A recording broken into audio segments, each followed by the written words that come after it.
Welcome to Newswatch.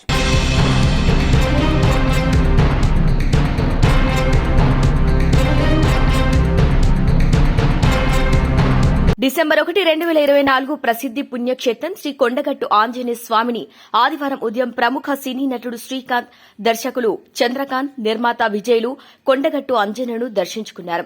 ఈ రోజు ఉదయం ఆలయానికి చేరుకున్న శ్రీకాంత్ కు అర్చకులు, అధికారులు పూర్ణ కుంభంతో ఘన స్వాగతం పలికారు. అనంతరం ఆయన స్వామివారికి శ్రీకాంత్ ప్రత్యేక పూజలు చేశారు. పూజ అనంతరం వేద పండితులు నటుడికి ఆశీర్వదించడం జరిగింది. ఆలయ అధికారులు స్వామివారి తీర్థ ప్రసాదాలు అందజేశారు.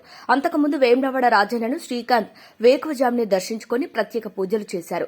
ఇక శ్రీకాంత్ కొండగట్టు రావడంతో అతన్ని చూడటానికి భక్తులు ఎగబడ్డారు.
నేను ఓకే లాస్ట్ టైం ఇప్పుడు చూసుకోండి. అవును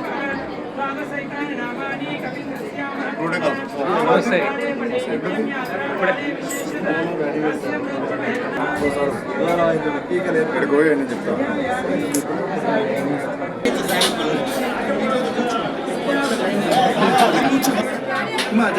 అమ్మ చూసుకోవడం జరుపుతా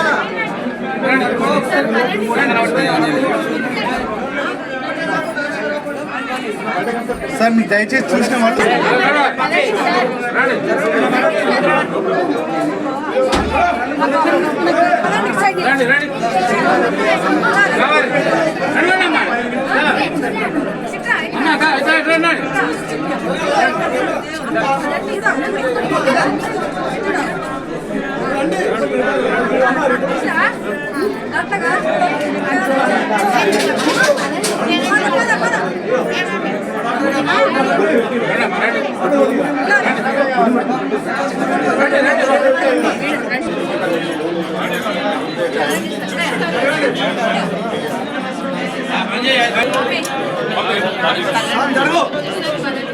జరుగు అమ్మ నడువు నడువు.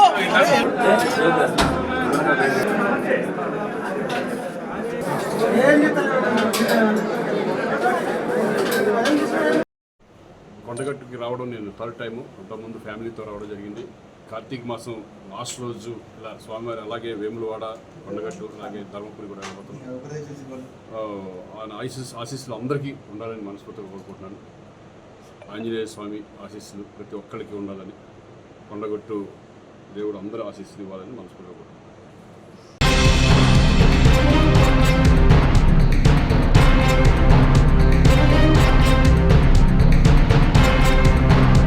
తొలి అమరుడు పోలీస్ కృష్ణయ్య 15వ వర్ధంతి సందర్భంగా కోదాడ పట్టణంలో ఉన్న ఎల్ఐసి కార్యాలయం వద్ద కోదాడ నియోజకవర్గ ముదిరా సంఘం ఆధ్వర్యంలో వర్ధంతి వేడుకలు ఘనంగా నిర్వహించారు. ఈ కార్యక్రమానికి కోదాడ పట్టణ సీఐ రాము ముఖ్య అతిథిగా హాజరై పోలీస్ కృష్ణయ్య చిత్రపటానికి పూలమాలలు వేసి జ్యోతి ప్రజ్వలన చేసి ఘనంగా నివాళులు అర్పించారు. ఈ సందర్భంగా కోదాడ ముదిరా సంఘం నాయకులు మాట్లాడుతూ తెలంగాణ రాష్ట తొలి అమరుడు పోలీస్ కృష్ణయ్య వర్ధంతి జయంతి వేడుకలను తెలంగాణ రాష్ట ప్రభుత్వమే అధికారికంగా చేపట్టాలని ఈ సందర్భంగా డిమాండ్ చేశారు. అలాగే తెలంగాణ రాష్ట్రంలో ముదిరాజులకు ఒక మంత్రి పదవి కూడా ఇవ్వాలని విజ్ఞప్తి చేశారు. తెలంగాణ రాష్ట్రంలో కాంగ్రెస్ పార్టీ అధికారంలోకి రావడానికి ముదిరాజులు ఎంతగానో కష్టపడ్డారని ఈ సందర్భంగా గుర్తు చేశారు. ఈ నేపథ్యంలో ముదిరాజులను గుర్తించి రానున్న స్థానిక సంస్థల్లో జనాభా తమాషా ప్రకారం అన్ని పార్టీలు అవకాశాలు కల్పించాలని తెలిపారు.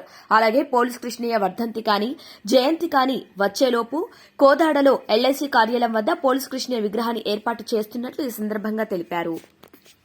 తెలంగాణ రాష్ట్ర సాధనలో భాగంగా మలిదశ ఉద్యమంలో తొలి అమరుడైనటువంటి మా జాతి రత్నం, మా జాతి బిడ్డ పోలీసు కిష్టయ్య గారి వర్ధంతి కార్యక్రమాన్ని ఈరోజు పోలీసు కిష్టయ్య చౌరస్తానందు ఘనంగా నిర్వహించుకోవడం జరిగింది. ఈ కార్యక్రమానికి కోదాడ పట్టణ సిఐ టి రాము ముదిరాజు గారిని ఆహ్వానించి వారికి జ్యోతి ప్రజ్వలన అదేవిధంగా పూలదండను సమర్పించి కొబ్బరికాయను కొట్టించడం జరిగింది. వారి ఆధ్వర్యంలో మేము ప్రభుత్వాన్ని కోరేటటువంటి 3 డిమాండ్లు ఏంటంటే, ఒకటి, పోలీస్ కిష్టయ్య గారి వర్ధంతి జయంతి కార్యక్రమాన్ని ప్రభుత్వం అధికారికంగా నిర్వహించాలి.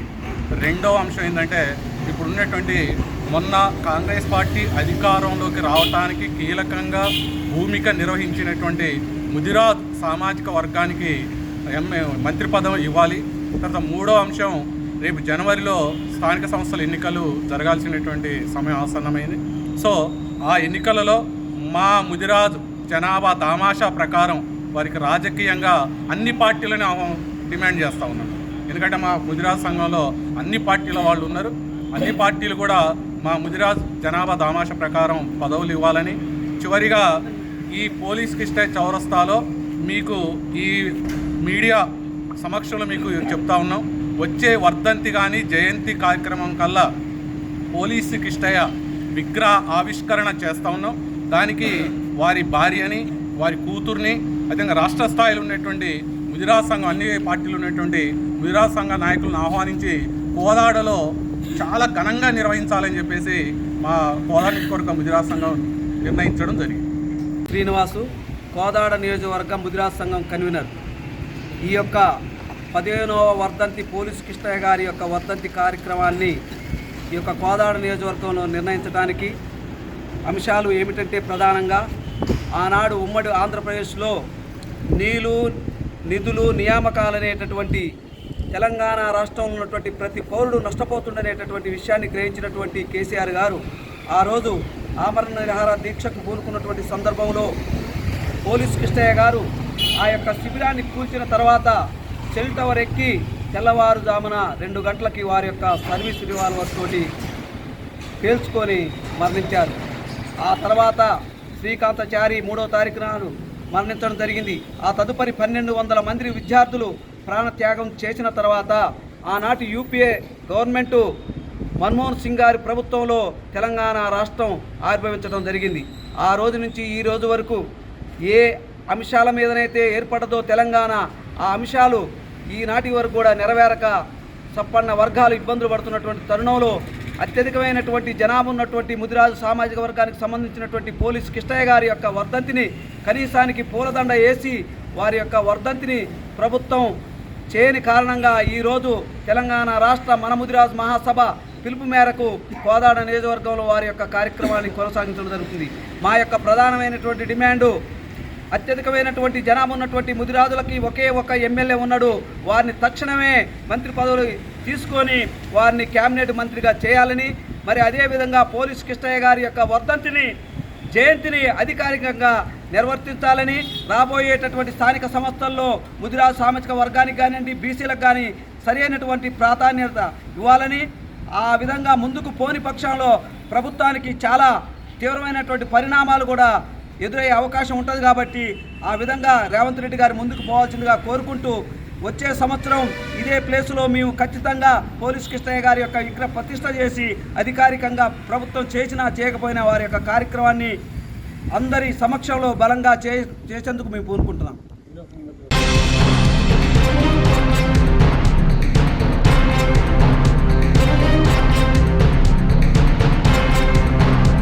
రెండు లక్షల రుణమాఫీ 2,22,267 మంది రైతులకు 18,000 కోట్లు సన్నాలకు, ఇక 500 బోనస్ రైతు పెట్టుబడి సాయం కింద 7,625 కోట్లు, వ్యవసాయానికి ఉచిత విద్యుత్ 10,547 కోట్లు, ఇక వరదల వల్ల పంట నష్టానికి ఆర్థిక సహాయం కింద ఎకరాకు 42,15,670 మంది రైతులకు బీమా కవరేజ్ నిమిత్తం 1,04,33 కోట్ల ప్రీమియం చెల్లింపు, ఇక అకాల వర్షం మూలంగా నష్టపోయిన 94,672 మంది రైతులకు 95,038 కోట్ల పంట నష్టం చెల్లింపు, ఇక వ్యవసాయ సంబంధిత నీటి పారుదల ప్రాజెక్టు నిర్మాణ పనులకు 10,000 కోట్ల చెల్లింపు, పచ్చి రొట్టె తయారీకి 64,065 కోట్ల సబ్సిడీని అందజేశారు.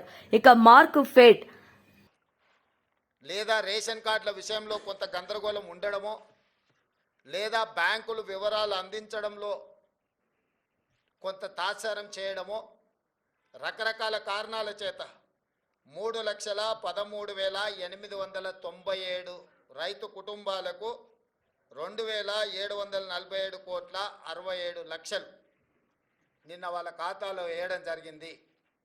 టోటల్గా 25,35,964 రైతు కుటుంబాలకు 20,616 కోట్ల రూపాయల 89 లక్షలు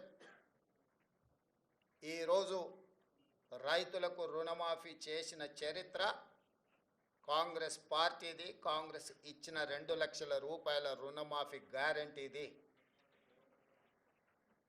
దేశ స్వతంత్రం వచ్చినప్పటి నుంచి ఈనాటి వరకు ఈ రోజున్న 29 రాష్ట్రాలు కానీ గతంలో పెద్ద రాష్ట్రాలుగా ఉన్న ఉమ్మడి రాష్ట్రంలో కానీ స్వతంత్రం వచ్చినప్పటి నుంచి ఈనాటి వరకు కేవలం రైతు రుణమాఫీ ఇంత తక్కువ సమయంలో 25,35,964 రైతు కుటుంబాలకు 20,616 కోట్ల రూపాయలు ఏ ప్రభుత్వము చెయ్యలేదు. గతంలో మా ప్రభుత్వం కూడా ఇంత పెద్ద ఎత్తున రైతు రుణమాఫీ చెయ్యలేదు. ఈ దేశంలోనే ఇది గొప్ప రికార్డ్. అయినా బీఆర్ఎస్ నాయకులు పదే పదే రైతు రుణమాఫీ గురించి రకరకాలుగా మాట్లాడుతున్నారు. నేను వారు చేసిన వివరాలను ఒకటి పోల్చి చూసుకోవడానికి, పాత్రికేయ మిత్రులు విశ్లేషించడానికి కొన్ని వివరాలు నేను చెప్పదలుచుకున్నాను.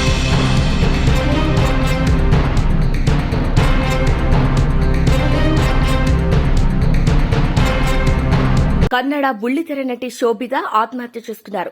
భర్తతో కలిసి హైదరాబాద్లోని గచ్చిబౌలిలో నివాసముంటున్న శోభిత కన్నడలో పలు సీరియల్స్లో నటించి మంచి గుర్తింపు పొందారు. శోభిత భర్త సాఫ్ట్వేర్ ఇంజనీర్ గా పనిచేస్తున్నారు. శోభిత మృతికి గల కారణాలను కుటుంబ సభ్యులు వెల్లడించలేదు. శోభిత మృతదేహాన్ని పోలీసులు పోస్టుమార్టం నిమిత్తం ఆసుపత్రికి తరలించారు.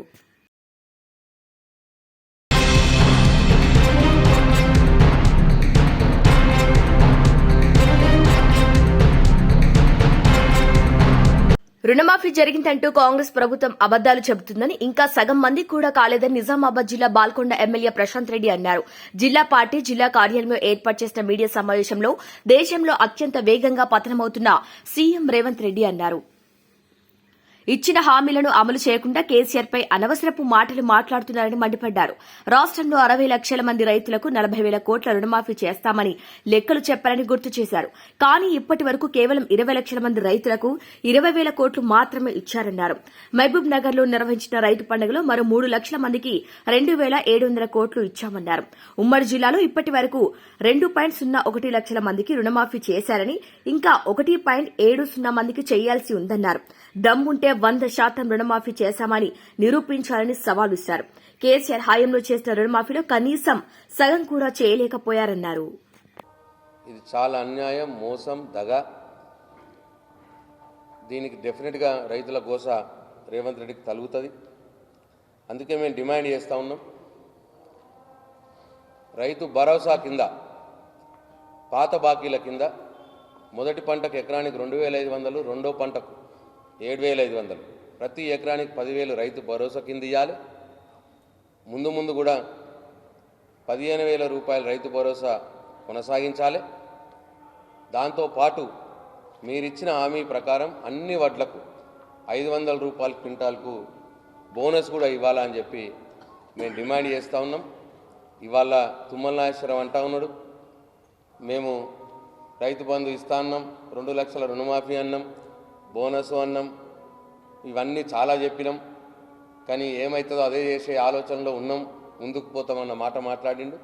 మీరు చెప్పిన మాట తప్పితే మాత్రం ప్రజలు నీకు తగిన గుణపాఠం చెప్తారు, రైతులు నీకు తగిన గుణపాఠం చెప్తారు అని చెప్పి నేను ఈ ముఖ్యమంత్రికి హెచ్చరిస్తూ ఉన్నాను. అట్లనే ఇంకో మాట కూడా మాట్లాడిండు ఆయన, ఇంకో అడ్డగోలు మాట. కేసీఆర్ గారికి 1000 ఎకరాల ఫామ్ హౌస్ అని చెప్పన్న మాట మాట్లాడి. నేను అడుగుతున్నా రేవంత్ రెడ్డి, నీకేమైనా దమ్ము ధైర్యం ఉంటే నేను వస్తా, నువ్వు రా, కొలువు. ఒకవేళ కేసీఆర్ గారిది 1000 ఎకరాల ఫామ్ హౌస్ ఉంటే నేను అక్కడనే నా రాజీనామా చేస్తాను ఎమ్మెల్యే పదవికి. ఒకవేళ 1000 ఎకరాలు లేకపోతే నీ రాజీనామాని అడగ, నువ్వు ఎట్లా నాకు పోయేటోడివే, నువ్వు తొందరలోనే నువ్వు పోయేటోడివే, వెనకాల రెడీ అవుతున్నది నీకు, మీ హైకమాండ్ రెడీ చేస్తున్నారు వెనకాల, రాజీనామా అడగను నేను నిన్ను. కానీ నేను తప్పు చెప్పినా అని ముక్కు నేలకు రాకి తెలంగాణ ప్రజలకు క్షమాపణ చెప్పాలని చెప్పి నేను రేవంత్ రెడ్డిని డిమాండ్ చేస్తా ఉన్నా. ఒకటేమో నేను కర్మను నమ్ముతా, ఈ చిన్నోళ్ళ ఇల్లు కొట్టిన వాళ్ళ పాపం అలా ఉసురు, ఈ రైతులకు రైతు బంధు ఎగ్గొట్టుడు, వడ్లు బోనస్ ఎగ్గొట్టుడు, ఈ ఉసురు కలిగిపోతాడు. ఒకటి. 2, కాంగ్రెస్ వర్కింగ్ కమిటీ మీటింగ్లకు రేవంత్ రెడ్డిని పిలుస్తలేరు, సీఎంని పిలుస్తలేరు, డిప్యూటీ సీఎంని పిలిచిరు నిన్న మొన్న. మరి ఇవన్నీ కూడా సంకేతాలైన తొందరగానే పోతాడని చెప్పి ఈ 2 బేస్ మీద నేను మాట్లాడతాను. ఈ రాష్ట్రానికి దురదృష్టవశాత్తు ముఖ్యమంత్రిగా అయినటువంటి రేవంత్ రెడ్డి గారు నిన్న మహబూబ్నగర్ సభలో, అట్లనే వాళ్ళ ఇంట్లో ఆయన పెట్టిన ప్రెస్ మీట్లో అన్ని పచ్చి అబద్ధాలు, నీతి మారిన వాక్యాలు, రోజు రోజుకు ముఖ్యమంత్రి స్థాయిని దిగజార్చే విధమైనటువంటి మాటలు మాట్లాడడం జరిగింది. 6 గ్యారెంటీలు, 13 హామీలు, 420 వాగ్దానాలు, అవి అమలు చేయలేక రోజు కేసీఆర్ జపం చేయడమే ఆయన పని అయిపోయింది. ఎన్నికలప్పుడేమో 100 రోజుల్లో అమలు చేస్తా 6 గ్యారెంటీల్ని అని మాయమాటలు చెప్పి ఓట్లు దండుకొని ఇవాళ అధికారంలోకి వచ్చి ఇప్పుడు ప్రజల్ని మోసం చేసే పనిలో ఉన్నాడు. ఒక్క గ్యారెంటీ కూడా అమలు చేస్తలేడు, ఒక్క హామీ కూడా పూర్తిగా అమలు అవుతలేదు. ఆ మొదలుపెట్టిన 1-2 మొదలుపెట్టింటే అవి 30%, 40%, మిగతా 60-70% ఎగ్గొట్టడం. నిన్న మహబూబ్నగర్లో రైతుల నిండా ముంచి రైతు పండుగ అని ఒక సభ పెట్టారు. దాంట్లో రుణమాఫీ చేసేసినామని చెప్తాడు, అబద్ధం ఆడతాడు. మళ్ళీ ఇవాళ ఇంట్లో ప్రెస్ మీట్ పెట్టి ప్రెస్ మీట్లో కూడా అంతే అంటున్నాడు, 100% రుణమాఫీ చేసేసినామని చెప్పి మాట్లాడుతున్నాడు. అంటే ఇట్లా అడ్డగోలు అబద్ధాలు, చెప్పిన అబద్ధానే 100 సార్లు చెప్తే నిజమవుతుంది అనుకుంటున్నాడు. కానీ రుణమాఫీ అయిందా కాలేదా కానీ రైతుకు మనసులో ఉంటుంది కదా, ఆయన తెలుస్తుంది కదా, ఇది ఇండివిజువల్ బెనిఫిట్ కదా. నువ్వు ఎయ్యన్ రోడ్ వేసినా, ఎక్కడో మహబూబ్నగర్లో నేను ఒక రోడ్ వేసినా అంటే నిజామాబాద్లో తెలియకపోవచ్చు. కానీ రుణమాఫీ చేసినా అని చెప్తే కాని రైతుకు తెలియదా మనసుకి? అస్సలు విషయం ఏంటంటే, నేను ఇవాళ మీ ముందుకు రావటం కారణం ఏంటంటే, రుణమాఫీ విషయంలో మొట్టమొదలు అంచనా వేసింది 60 లక్షల మంది రైతులు, సుమారు 60 లక్షల మంది రైతులు రుణాలు తీసుకున్న డబ్బు 40,000 కోట్లు. 40,000 కోట్లు. ఇది మొదలు చెప్పిన లెక్క. వాళ్ళే అన్నారు, ఎలక్షన్లప్పుడు అన్నాడు, తర్వాత అన్నాడు, నేను 4 నెలలు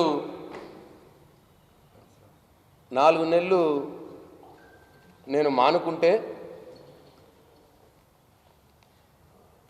4 నెలలు నేను కడుపు కట్టుకొని ఉంటే 40,000 కోట్లు ఏమన్నా విషయమా అన్న మాట మాట్లాడినాడు ఆయన నోటి నుంచి. అంటే 60 లక్షల మంది రైతులు 40,000 కోట్ల రుణాలు ఉన్నాయి.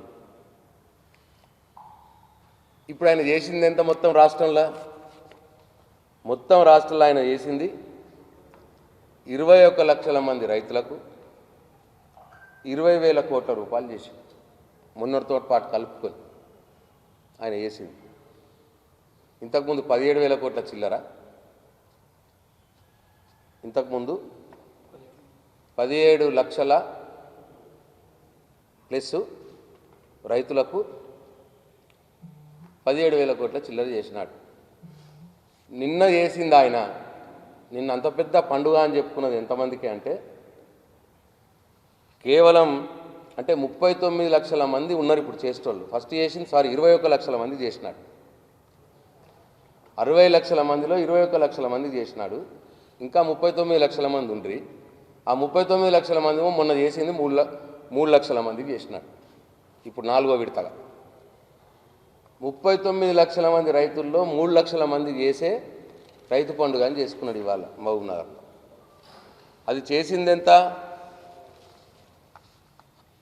23,000 కోట్ల రూపాయల్లో, అంటే 40,000 కోట్లలో 17,000 కోట్లు చేసినాడు ముందు.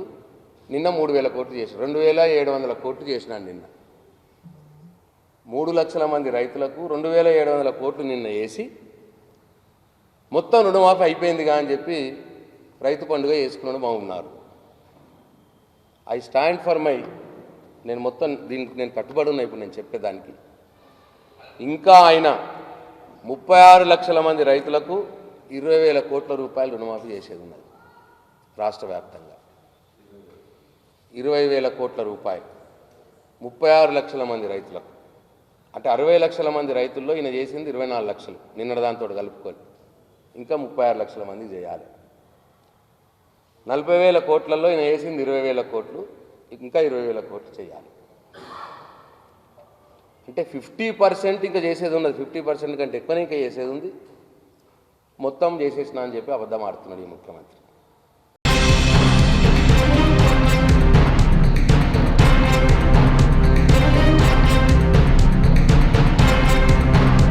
బీఆర్ఎస్ 10 ఏళ్ల రాక్షస పాలన నుంచి విముక్తి కల్పించి ప్రజాపాలన ఇచ్చామని నిజామాబాద్ జిల్లా డీసీసీ అధ్యక్షుడు మానాల మోహన్ రెడ్డి అన్నారు.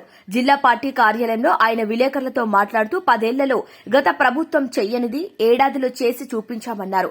ప్రజలకు అవినీతి లేని పాలనను అందిస్తున్నామన్నారు. ప్రధానంగా మహాలక్ష్మి పథకంలో భాగంగా జిల్లాలో ఇప్పటి వరకు 3,26 లక్షల మంది ప్రయాణించారన్నారు. 200 యూనిట్ల లోపు వినియోగదారులకు బిల్లులను మాఫీ చేశామన్నారు.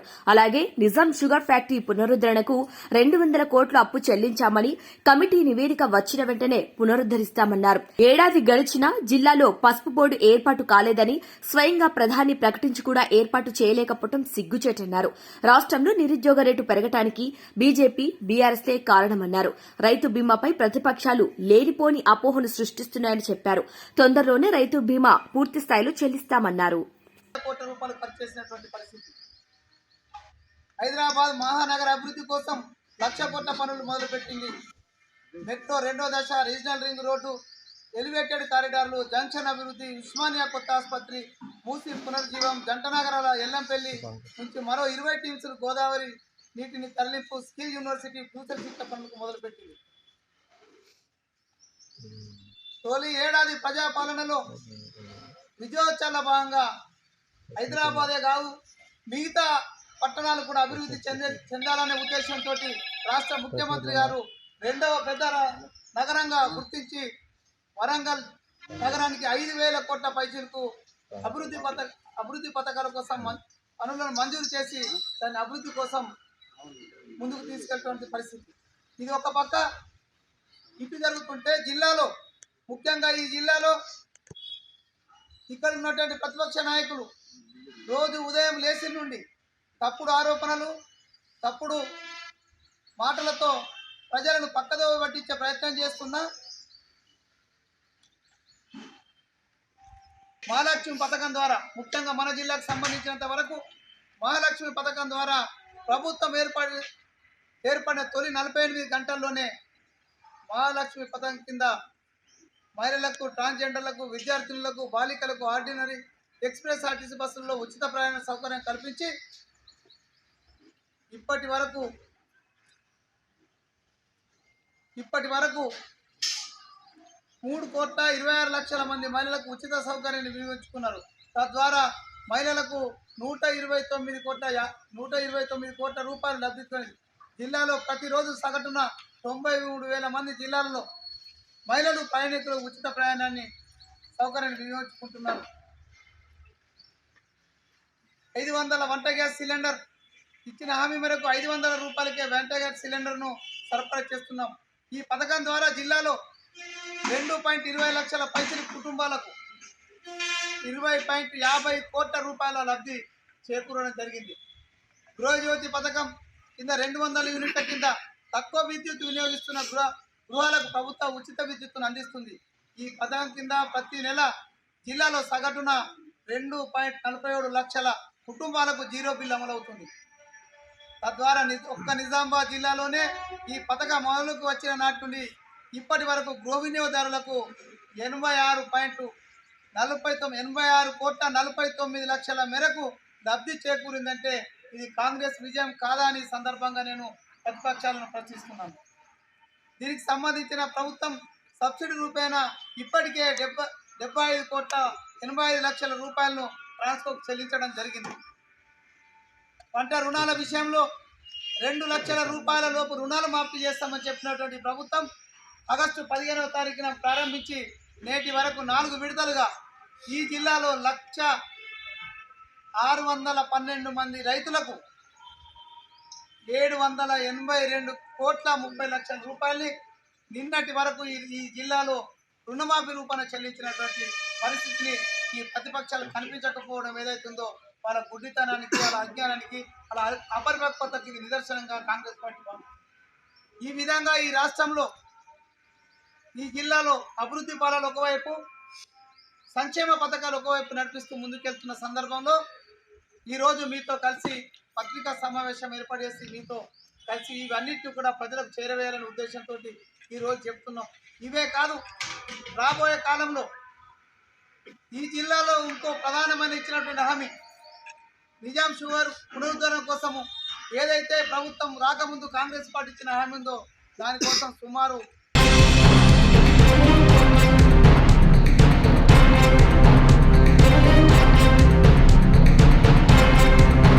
రాజ్యాధికారంలో బీసీలకు రిజర్వేషన్ కోటా పెంచాలని డిమాండ్ చేశారు బీసీ రాజ్యాధికార సమితి వ్యవస్థాపకులు దాసు సురేష్. మంచిర్యాల జిల్లా నస్పూర్ మున్సిపాలిటీలోని బీసీ రాజ్యాధికార రౌండ్ టేబుల్ సమావేశం నిర్వహించారు. ఈ కార్యక్రమానికి ముఖ్య అతిథిగా ఆయన పాల్గొని స్వాతంత్ర్యం వచ్చిన దగ్గర నుండి ఇప్పటి వరకు బీసీలకు రిజర్వేషన్లలో అన్యాయం జరుగుతుందని బీసీలకు రిజర్వేషన్లు పెరగాలంటే అందరూ సంఘటితమై పోరాడాలని అన్నారు. కేంద్ర ప్రభుత్వం ఎలాంటి ప్రతిపాదిక లేకుండానే అగ్రవర్ణాల కోసం ఈడబ్ల్యూఎస్ రిజర్వేషన్ తీసుకువచ్చిందని, తమిళనాడు తరహాలో రాష్ట ప్రభుత్వం ఈడబ్ల్యూఎస్ రిజర్వేషన్ను రద్దు చేయాలని కోరారు.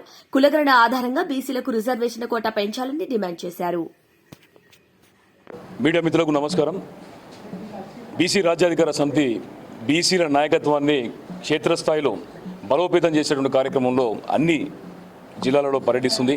అందులో భాగంగా ఇవాళ ఉమ్మడి ఆదిలాబాద్ జిల్లాకు సంబంధించిన కార్యక్రమాన్ని తీసుకుని ఈ యొక్క జిల్లాకు తలమానికమైనటువంటి మంచిర్యాల జిల్లా నందు స్థానికంగా ఉన్నటువంటి బీసీ నాయకులు, తాజా మాజీ సర్పంచులు, ఎంపీటీసీలు, జెడ్పీటీసీలు, అదే రకంగా సీనియర్ బీసీ నాయకులు, కుల సంఘాల నాయకులతోని ఒక రౌండ్ టేబుల్ సమావేశం నిర్వహించడం జరిగింది. ఇందులో ప్రధానంగా అనాదిగా బీసీల యొక్క తలరాతలు మారకపోవడానికి కారణం ఏంటంటే ఈ యొక్క ప్రభుత్వాలు ఏదైతే బీసీల మీద చూపిస్తున్నటువంటి వివక్ష, ఎక్కడైతే రాజ్యాధికారం దక్కదో అక్కడ సంవత్సరాలు గడిచినా కూడా ప్రజల తలరాత మారదు. మరి అలా చూసేది ఉంటే ఏదైతే కేంద్రంలో అధికారం ఉన్నటువంటి ప్రభుత్వం కావచ్చు, రాష్ట్రంలో అధికారం ఉన్న ప్రభుత్వం కావచ్చు, ఎంతసేపు అగ్రవర్ణాల ప్రయోజనాల కోసం పనిచేస్తున్నారు కానీ ఓట్లు వేసినటువంటి బీసీ ఎస్సీ ఎస్టీల కోసం పనిచేయట్లేదు. దీనికి తార్కాణం ఏంటంటే వాళ్ళు తీసుకొచ్చినటువంటి ఈడబ్ల్యూఎస్ రిజర్వేషన్లు.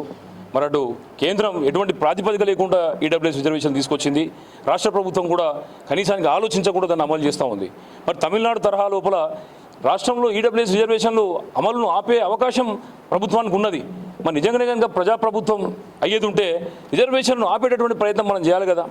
ఇలా కేంద్ర ప్రభుత్వం ఏంటంటే హిందువులు అని చెప్పేసి అని మతంతో రాజకీయం చేస్తూ ఉంది. మేము చెప్తున్నాం, నిజమైనటువంటి హిందువులు ఎవరంటే ఈ దేశం లోపల బీసీలే.